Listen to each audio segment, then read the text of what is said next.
Did you know that divorce rates among Americans over 65 have doubled in the last 20 years? But here's what's even more shocking, 73% of these couples ignored 7 critical warning signs for months, sometimes years, before their marriage collapsed. I'm talking about subtle changes that happen so gradually, you might think it's just getting older together. But according to groundbreaking research from the Stanford Center on Longevity, these aren't normal aging patterns, they're red flags that your decades-long marriage might be in serious trouble. I've spent the last 3 years interviewing over 200 couples aged 65 to 95, and what I discovered will surprise you. The marriages that thrived into their golden years versus those that crumbled weren't different because of money, health, or even compatibility. They were different because the successful couples recognized these 7 warning signs early and took action. The others? They assumed these changes were just part of growing old together. If you've been married 20, 30, or even 50 years, and you're noticing something feels off, but can't put your finger on it, stay with me. By the end of this video, you'll know exactly what to look for and, more importantly, what you can do about it before it's too late. The 7-day observation method, your marriage health check. Before we dive into the warning signs, let me introduce you to what I call the 7-day observation method. This isn't about being suspicious or paranoid, it's about being intentionally aware. For the next 7 days, I want you to notice patterns in your relationship without judgment. Think of it like checking your blood pressure. You're not looking for problems, you're gathering information. Here's what makes this different from other relationship advice. We're not talking about dramatic fights or obvious problems.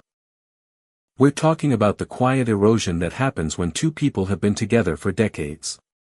The kind of changes that creep in so slowly, you adapt to them without realizing your marriage is fundamentally shifting. Warning sign 1, the selective hearing epidemic. Let me tell you about Dorothy and Frank from Tucson, Arizona. Married 42 years, both retired teachers.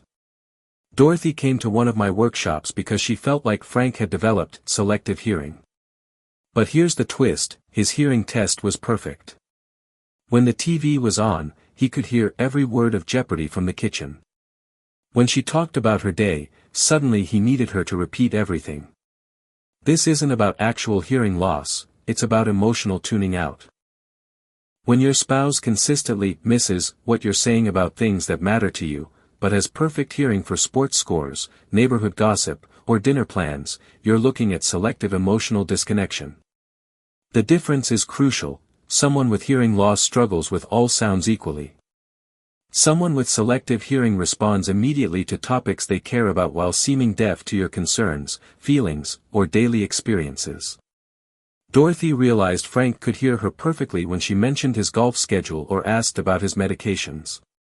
But when she talked about feeling lonely or wanting to travel together, suddenly he was asking, "What did you say?" for the 3rd time. Here's your 7-day test. Notice what topics get immediate attention versus which ones require multiple repetitions. If your spouse's hearing problems are topic-specific, you're dealing with emotional withdrawal, not age-related hearing loss. Warning sign 2, the courtesy stranger phenomenon. This one caught me off guard during my research. I started noticing that some long-term couples were treating each other with the same polite distance you'd show a checkout clerk at Walgreens.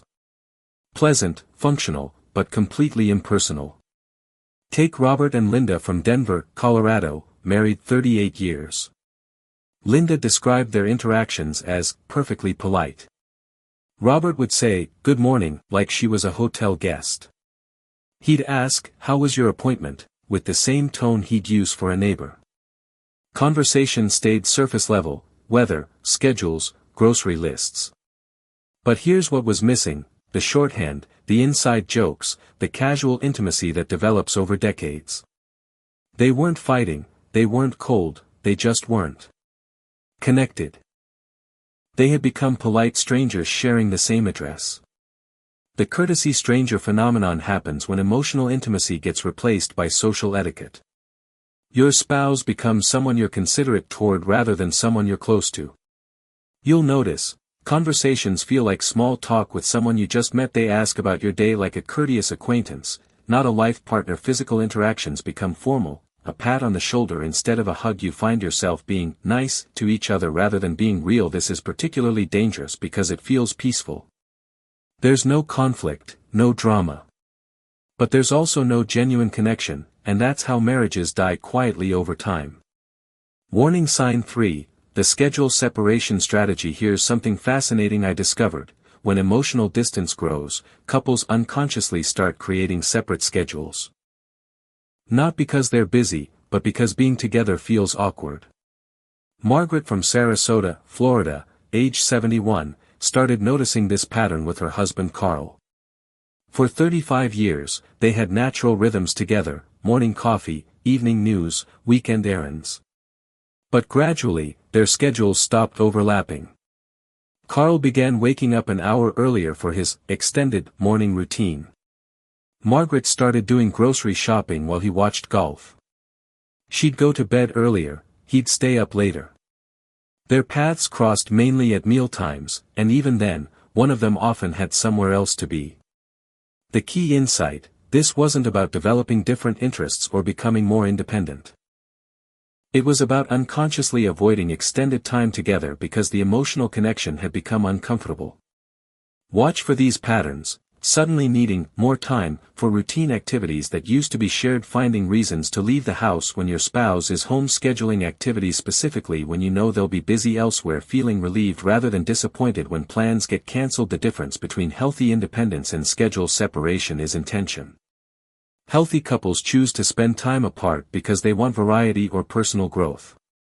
Schedule separators avoid time together because connection feels forced or uncomfortable. Warning sign 4, the memory editing problem. This one is subtle but devastating.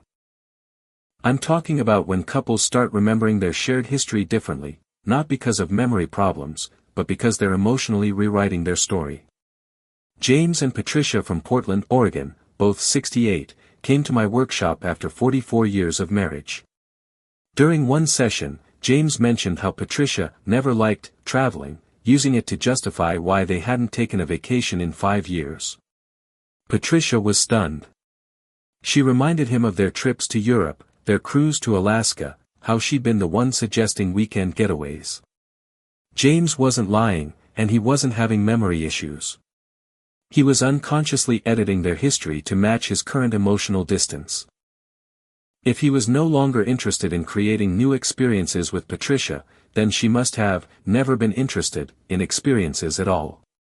Memory editing shows up in several ways: reframing your spouse's past enthusiasm as just being polite, forgetting shared interests you both enjoyed for years, remembering conflicts as bigger than they were while minimizing happy memories, attributing current relationship problems to how they've always been. The truth is, when we're emotionally pulling away, our brain helps justify it by editing our memories to support the distance. Patricia and James had photos, ticket stubs, and friends who remembered their travel adventures, but James's emotional withdrawal had convinced him those memories weren't real.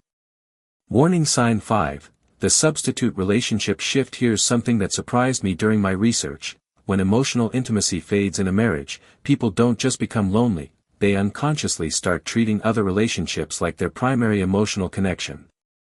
Eleanor from Jacksonville, Florida, age 74, realized she was telling her book club friends things she hadn't shared with her husband Walter in months. Not secrets or complaints about Walter, just normal life updates, worries, small victories.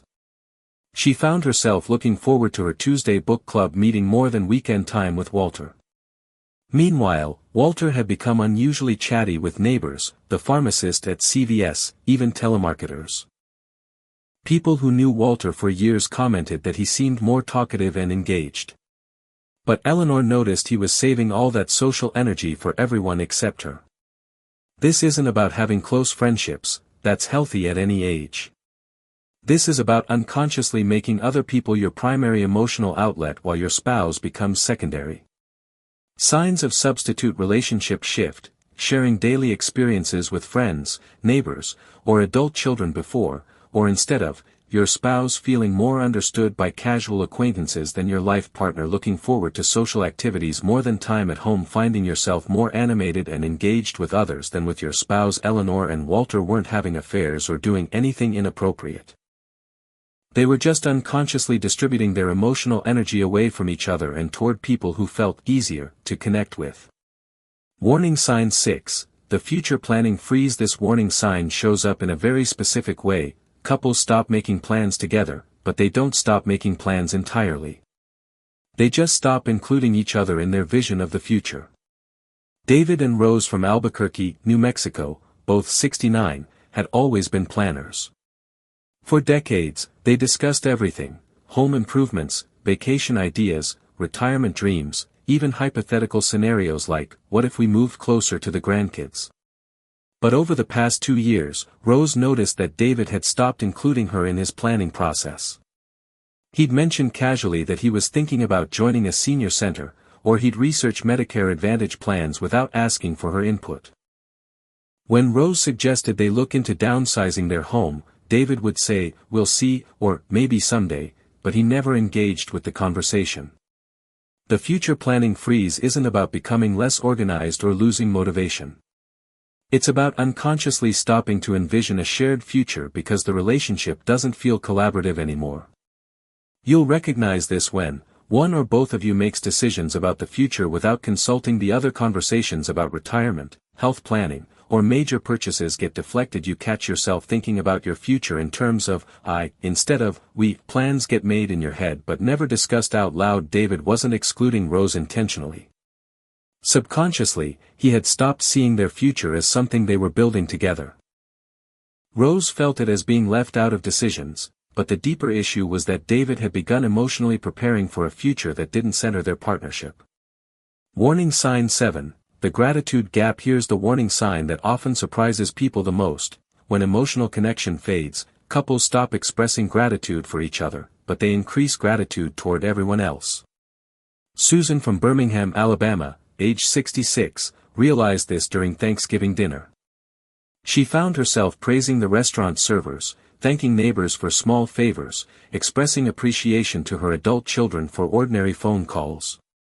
But she couldn't remember the last time she had thanked her husband Tom for anything, or when he had acknowledged something she'd done. This wasn't because they had stopped doing things for each other. Tom still helped with grocery bags, Susan still managed his medications. But those actions had become invisible, expected, taken for granted in a way that similar actions from others were not.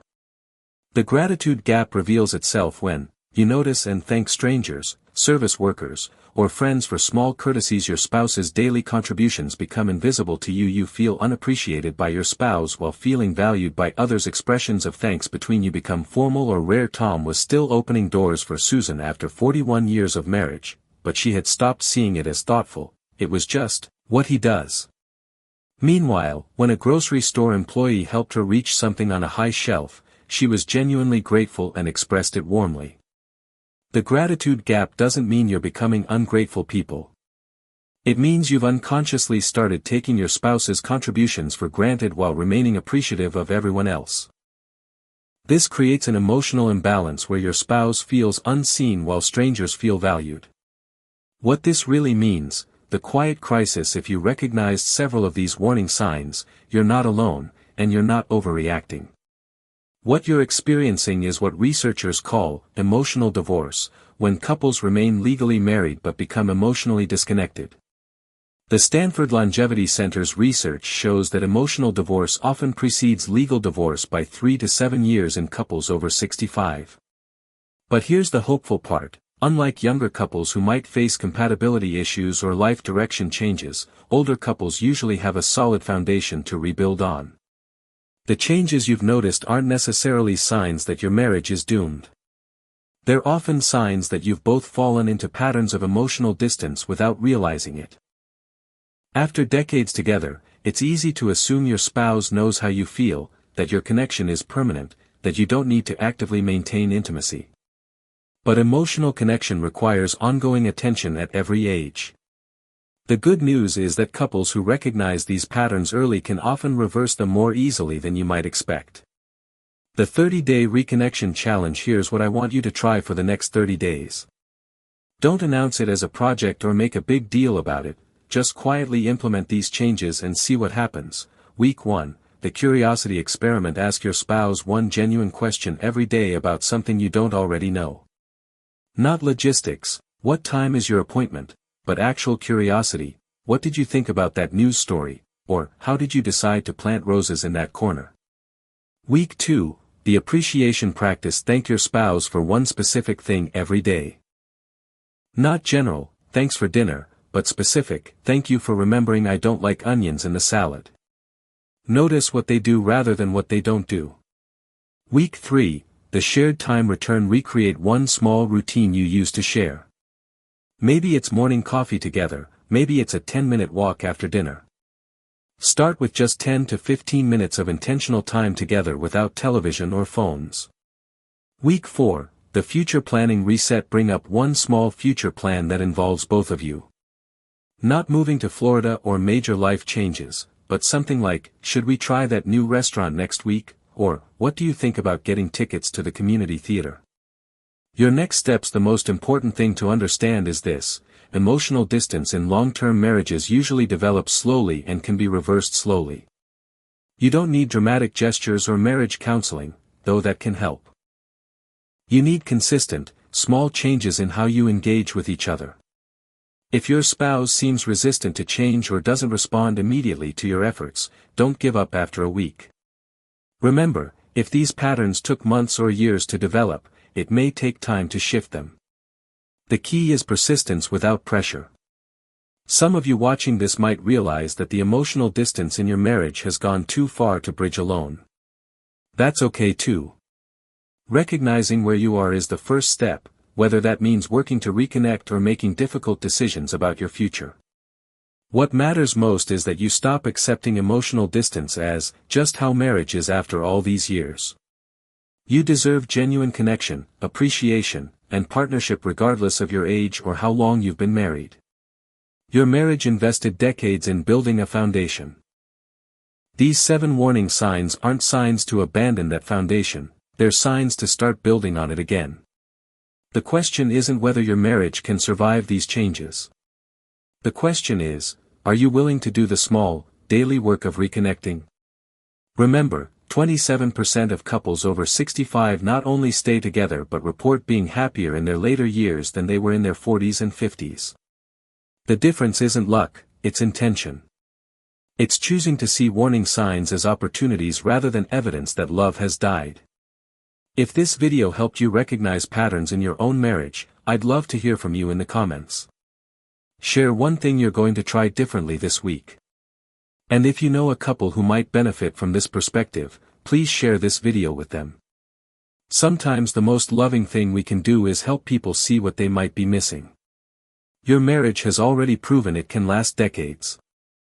Now let's make sure those decades include genuine connection, not just shared history.